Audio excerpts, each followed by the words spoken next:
कल आप लोगों ने देखा ही होगा जो मैंने पोस्ट किया था about the girl in Kolkata जिसको इतना ब्रूटली रेप करके, और मतलब मुझे तो सच को मुझे तो बोला भी नहीं जा रहा। When I was reading it, मैं पढ़ भी रही थी और मुझे रोना भी आ रहा था। I was thinking of that girl today in the afternoon. मैं अभी बस नमाज से पहले ही इनफैक्ट उस लड़की के बारे में सोच रही थी। एंड आई वाज लाइक कि 12-13 साल पहले निर्भया का ये केस हुआ था। 12 साल 2024 से 2012 में हुआ था निर्भया का केस।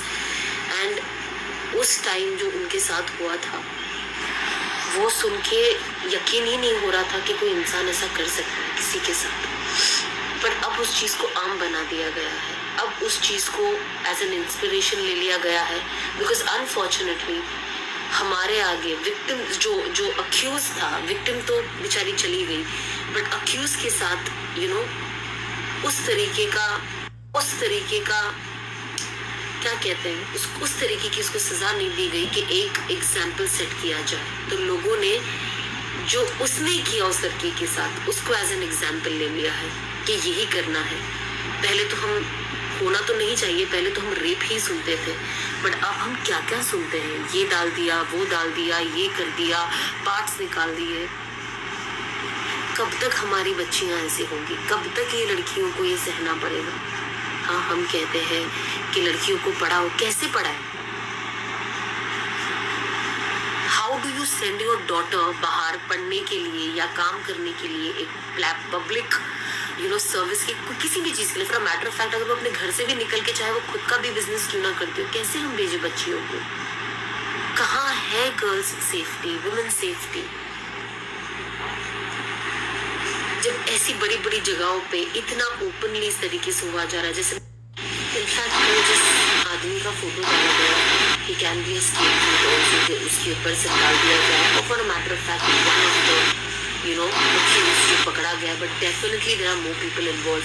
वहाँ के जो पिक्चर था उसमें क्लियरली लिखा था कि इतना amount of semen is found in the girl's body, so obviously it was a gang rape and there are lot of, I am assuming there are big people involve, क्योंकि इतनी बड़ी जगह वहाँ पे कैमराज ना हो और कुछ कैप्चर नहीं किया गया, कोई मूवमेंट नहीं हुई थी। I don't know, because unfortunately मतलब मेरे पास बहुत लिमिटेड इंफॉर्मेशन है इस चीज़ के बारे में। बिकॉज हर चीज़ आप पार्टी में जा रहे हो, जितनी फालतू न्यूज़ होती है वो आपको इंस्टाग्राम पे भर के दिखाई देती है, but I don't see any pages, major pages covering up that और पूरा बता रहे हैं। इनफैक्ट मुझे तो कितने टाइम तक पता ही नहीं था, एंड अब कुछ चीज़ें यहाँ वहाँ ये लोग डाल रहे दिखाई दे रही है हमें। उसके बाद आज पता चलता है एक और लड़की का यही हाल हुआ है इन राजस्थान, और उस आदमी ने उसको रेप भी किया, उसका मर्डर भी किया, उस पर अटैक भी किया, कोई मुस्लिम लड़की थी। तो it's not about anything except why are girls not safe. चाहे आप वो कोलकाता की लड़की लो, चाहे आप ये राजस्थान की लड़की लो, एंड मल्टीपल केसेस जहाँ पे खुले आम गैंग रेप हो रहा है, वेर इनको अटैक किया जा रहा है बच्चियों के ऊपर। कब तक हमारी बच्चियाँ, हमारी बेटियाँ, हमारी ये बहनें इस तरीके से रहेगी? कब तक? It's so sad. आज इंडिपेंडेंस डे है, लेकिन आप एक इतने डिसहार्टेंड मूड के साथ you sleep listening to that, and then you wake up today to a new rape case and there is nothing happening. बाकी हर फिजूल चीज़ें हो रही है, हर फिजूल चीज़ें, छोटी छोटी चीज़ों पे इसको। वेल आई होप कि हमें पता चले कि किसने किया है ये सब, क्या है। अब वो बेचारी लड़की को ही साइकोटिक बना दिया, पता नहीं क्या गोल गोल घूमते, कभी कभी क्या केस चलता है आपको ही समझ में नहीं आता। एंड आई रियली होप कि इन बच्चियों को जस्टिस मिले। मतलब वो तो चले गए, अब वो वापस नहीं आने वाले। पेरेंट्स ने उन्हें खो दिया। एक इंसान जो इस दुनिया से चला जाता है, क्या वो वापस आ सकता है?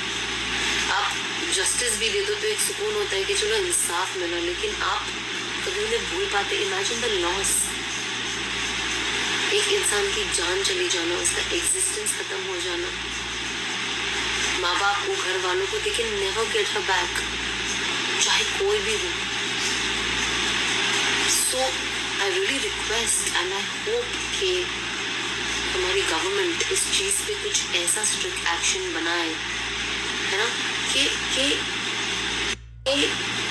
ऐसे लोगों को डर लगना चाहिए। It's not just for full grown women, बच्चियों के रेप हो रहे हैं। बीच में मैंने देखा है कोई 3 साल की बच्ची को जो शादी में गए थे माँ बाप, और उसके साथ कितनी चीजें हुई सी। प्लीज इसका कोई स्ट्रिक्ट लॉ बनाए and set an example if you actually care for us. मतलब अभी हालात ऐसे हो गए कि फॉरगेट अबाउट छोटी जगह एंड जो भी सिचुएशंस, चाहे आप प्राइवेट में रहो या कुछ, घर से बाहर जाने डर लगता है कि जब तक घर के मर्द साथ ना हो नहीं उतरना है, निकलना ही नहीं है बाहर। Situation is like that. एक डर बैठ गया है अंदर। मतलब who is gonna help us? और हमें डरना चाहिए। जिस हिसाब से ये चीजें हो रही है हमें भी डरना चाहिए। ये मत सोचो कि आप मेट्रो सिटी में हो, बॉम्बे में हो या कोई ऐसी जगहों पे तो आप सेफ हो। आपको नहीं